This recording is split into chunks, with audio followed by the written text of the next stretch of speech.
ये सब मेरे कॉलेज के फोटोग्राफ्स।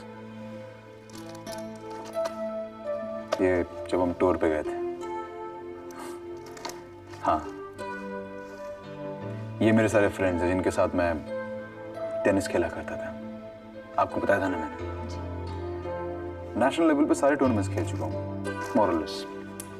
हाँ, ये इस टूर्नामेंट में मुझे गोल्ड मेडल मिला था।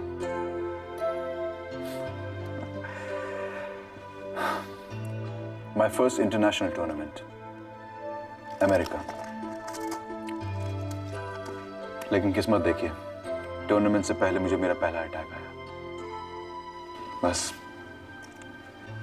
उसके बाद क्या, सारी उम्मीदें में पानी फिर गया। अनुपम जी, क्या मैं पहले से अब तक की आपकी सारी रिपोर्ट्स देख सकती हूँ? क्यों नहीं देख सकती? जरूर देख सकती हूँ, लेकिन कोई फायदा नहीं होगा, क्योंकि मैं जानता हूं कि सच्चाई क्या है।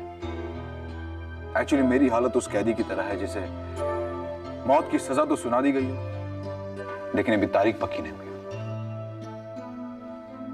मौत निश्चित है, लेकिन कब, कहां, पता नहीं। ये बात सिर्फ आप पर नहीं, मुझ पर भी लागू होती है, बल्कि हम सब पर लागू होती है। जिंदगी और मौत के बीच एक दूरी होती है जिसे हम सभी को तय करना है। इसी का नाम जिंदगी है। अरे बाप रे बाप, इतनी भारी भारी बातें। लेकिन बिल्कुल ठीक कह रही हैं, बस थोड़ा सा फर्क है। सबको दूरियों का अंदाजा नहीं होता, लेकिन मुझे सब कुछ नजर आता है। आप इतनी नेगेटिव बातें क्यों करते हैं? बात नेगेटिव बातों की नहीं है श्रुति। अगर जिंदगी में सच्चाई का सामना करना हो, हकीकत का सामना करना हो, तो अपने आप को मेंटली प्रिपेयर तो रखना पड़ता है ना, है ना? अनुपम जी, किसी भी बीमार इंसान को ठीक होने के लिए अपनी मदद खुद करनी होती है। आपसे क्या कहूं, आप तो डॉक्टर हैं। कैंसर की जिस बीमारी से मैं गुजर रहा हूं, उसमें उम्मीद कितनी कम होती है, बात आप भी जानती हैं और मैं भी जानता हूं। और कैंसर की जिस स्टेज पर मैं हूं, उसमें मरीज सिर्फ अपने मौत का इंतजार कर सकता है, बस। अगर आप ऐसे ही सोचते रहेंगे तो मेरा यहाँ रहना बेकार है। नहीं नहीं श्रुति जी, मेरा कहने का मतलब ये नहीं था। मैं तो सिर्फ, खैर छोड़िए, why to get into all this. आप एक डॉक्टर हैं, रिपोर्ट्स आपके पास हैं, आप खुद देख लीजिए, कोशिश कर लीजिए, शायद कोई रास्ता निकला। इस कोशिश में मुझे आपकी मदद चाहिए। आज के बाद आप सिगरेट नहीं पिएंगे।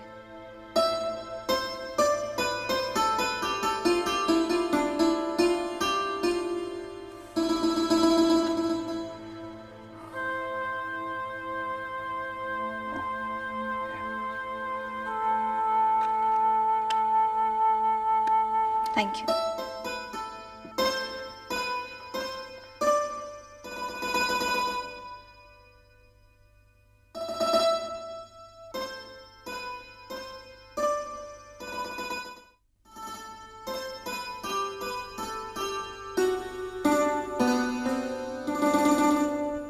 डॉक्टर बता रहे थे कि अगर आप आकाश का ऑपरेशन न करते तो उनको बचा पाना बहुत मुश्किल था, और फिर पैसे भी खर्च होते।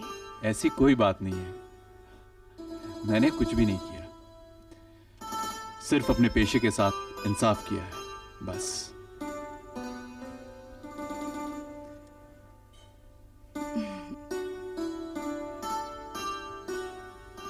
फिर भी आप खुद अपने काम में इतने व्यस्त हैं, अपने काम से समय निकालकर इतना बड़ा ऑपरेशन करना ये कोई छोटी मोटी बात नहीं है। और वैसे भी गैरों के लिए इतना कौन कर सकता है? ऐसा कहकर तुम मुझे शर्मिंदा कर रही हो। मैंने जो कुछ भी किया है सिर्फ अपना फर्ज समझकर किया है। आकाश के लिए इतना कुछ करके आपने मुझ पर बहुत बड़ा उपकार किया है। वैसे भी आकाश के एहसान का बदला मैं इस जन्म में चुका नहीं पाती। कम से कम आपके जरिए कुछ हद तक कामयाब हो गई हूं मैं। मुझे समझ में नहीं आ रहा ऐसा तुम क्यों कह रही हो आस्था? क्यों सोच रही हो ऐसा? आकाश के तुम पर इतने एहसान है, उसे चुका पाना मेरे बस की बात नहीं है। जो कुछ भी मैंने किया वो उसके एहसान के बदले कुछ भी नहीं है। इनफैक्ट मेरी जगह कोई भी डॉक्टर होता ना तो ऐसा ही करता। लेकिन ये काम आपके हाथों हुआ है, इसलिए मैं बहुत खुश हूं। एनीवेज, कुछ अर्जेंट काम की वजह से मैं आकाश को देखने जा नहीं सकता। तुम चली जाना। वैसे माँ जी भी वहां अकेली होंगी। मैं शाम को जरूर आऊंगा। और हां, किसी भी चीज की जरूरत हो तो मुझे फोन कर देना।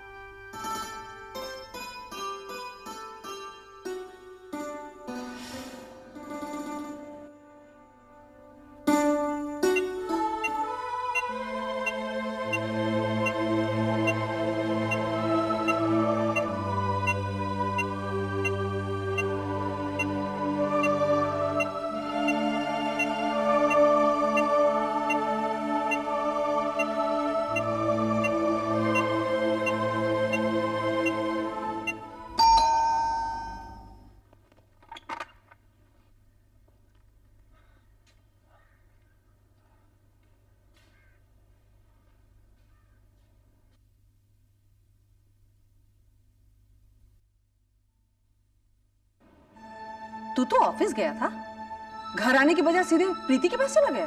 क्या कहता माँ, बस मन कर गया था जाने को। तुझे तो बस अपने मन की पड़ी है, माँ के मन का कुछ ख्याल नहीं रहता। अरे मेरा भी तो मन करता है अपनी बहू से मिलने के लिए। हाँ, बस आप आते ही झगड़ा शुरू कर देते हैं ना।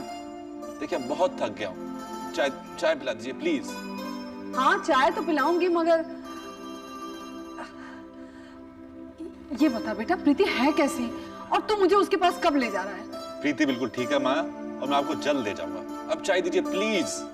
हाँ पिलाती हूँ। अरे बेटा, इस बीच तेरा एक दोस्त 3-4 बार चक्कर काट गया है। वो कहकर गया कि बहुत जरूरी काम है तुझसे। कौन माँ? बेटा मैंने तो उसे पहली बार देखा था, मगर वो कह रहा था कि वो तेरे कॉलेज के जमाने का दोस्त है और प्रीति को भी जानता है। नाम नहीं पूछा तुमने? संजय नाम बताकर गया है। संजय?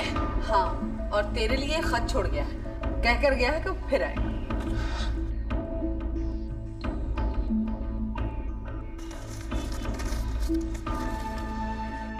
प्रकाश, तुम्हारी माँ बहुत भोली है, बहुत नादान है। तुम बहुत किस्मत वाले हो जो तुम्हें इतनी अच्छी माँ मिली। उन्हें कभी भी तकलीफ मत पहुंचाना, वो कोई भी सदमा बर्दाश्त नहीं कर पाएंगी। मुझे पूरा यकीन है तुम जो कुछ भी करोगे अपनी माँ का भला सोचकर ही करोगे। अपनी बहू के माँ बनने की खबर से वो बहुत खुश हैं। उनकी खुशी देखकर मैं उनसे अपना दुखड़ा बता नहीं पाया। अगली बार जरूर बताऊंगा, लेकिन इससे पहले मैं तुमसे मिलना चाहता हूँ। 6 सितंबर रात 9 बजे मोती बाग के पास। सच बताने को मेरा जी मचल रहा है। फिलहाल तुम जो कुछ भी मुझे दोगे मुझे स्वीकार होगा, बाकी बाद में तय कर लेंगे। संजय।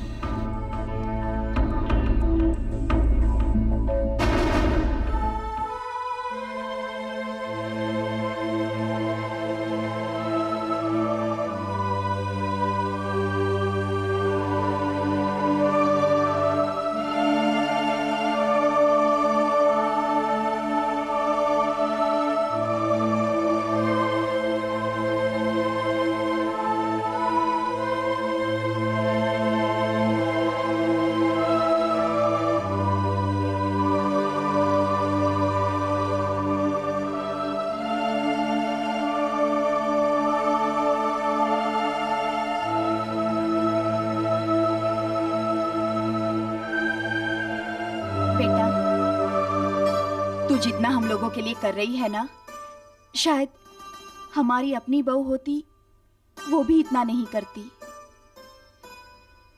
ऐसा क्यों कह रही है माँ जी आप मैंने तो कुछ भी नहीं किया है।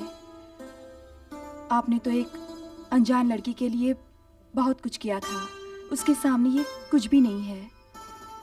मैं तो आपके लिए अनजान थी, लेकिन आप लोग मेरे बहुत करीब हैं माँ जी। और फिर ये मौका मैं अपने हाथ से कैसे जाने देती?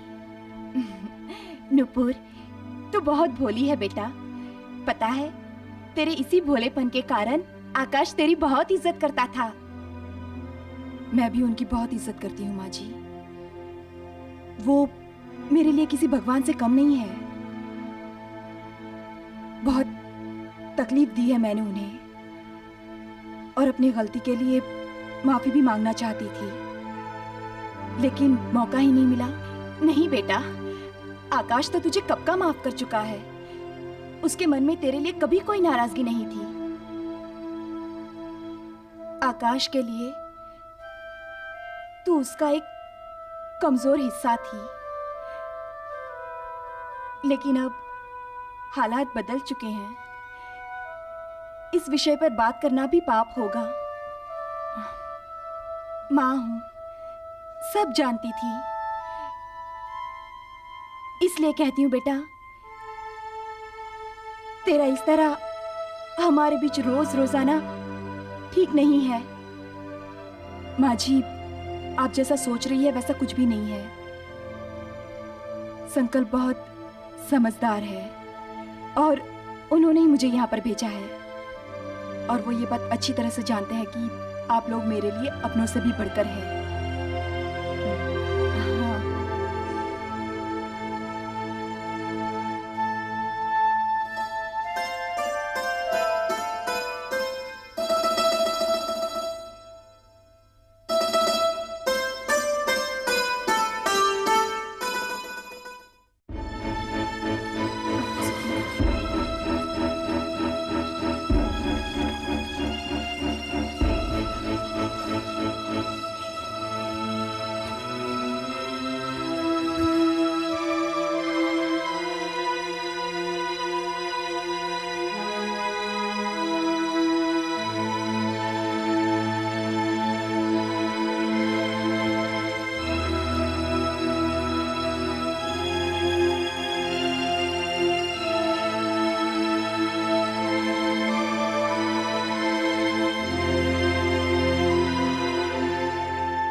माँ जी, आप घर जाकर आराम कर लीजिए। अब घर जाकर मैं क्या करूंगी बेटा? जिससे मेरा घर है, जिससे मेरी दुनिया है, उसे छोड़कर कहाँ जाऊंगी मैं अभी? ऐसा मत कहिए माँ जी, मैं हूं ना यहाँ पर। आप 2 दिन से सोई भी नहीं है, आप घर जाइए। अब इन बुरी आंखों में नींद नहीं है बेटा। जिसका जवान बेटा जिंदगी और मौत से लड़ रहा हो, उसे छोड़कर मैं कहां जाऊंगी? मेरी बात मान बेटा, तो घर चली जा। इस तरह देर रात तक यहां रुकना अच्छी बात नहीं है। माँ जी, अच्छी और बुरी बात मैं नहीं जानती। आकाश ने मेरे लिए बहुत कुछ किया है। अगर उनके लिए कुछ कर सकूं तो मैं अपने आप को धन्य समझूंगी।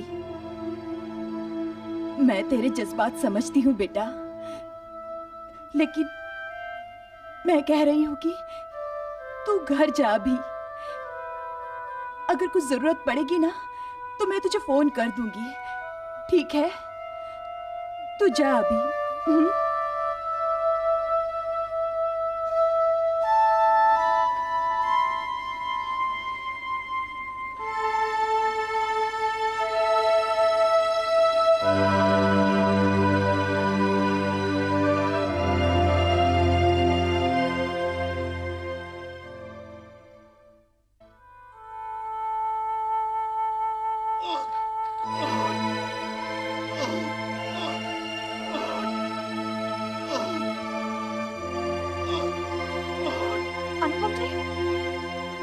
अनुपम जी उठिए। छोड़ दो मुझे, छोड़ दो मुझे, छोड़ दो। रिलैक्स अनुपम जी। छोड़ दो मुझे। सब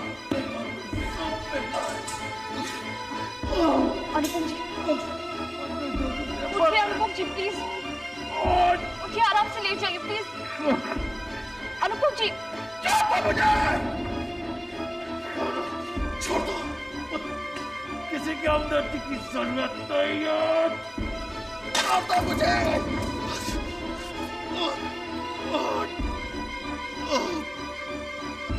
मुझे मौत नहीं आती।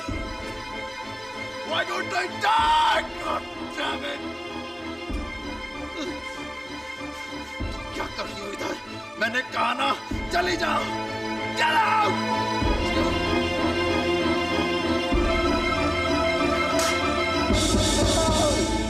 किसी के हमदर्दी की जरूरत नहीं है। छोड़ दो, चले जाओ।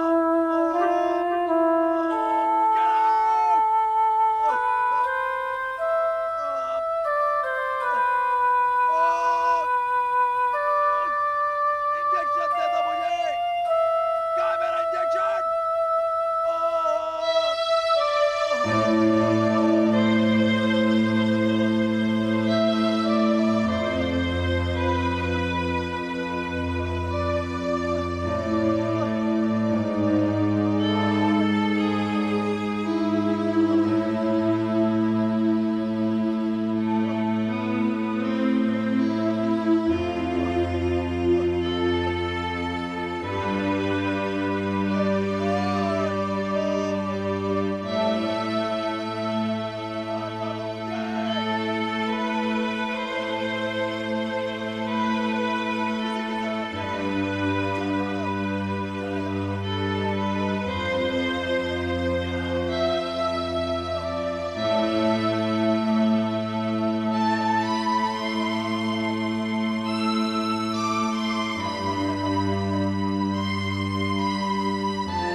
तकदीर में है क्या क्या संजोया, हमने कभी ये न जाना।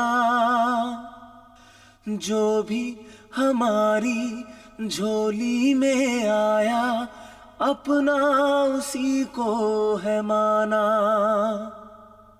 लम्हे खुशी के खो गए हैं, गम के बादल है छाए।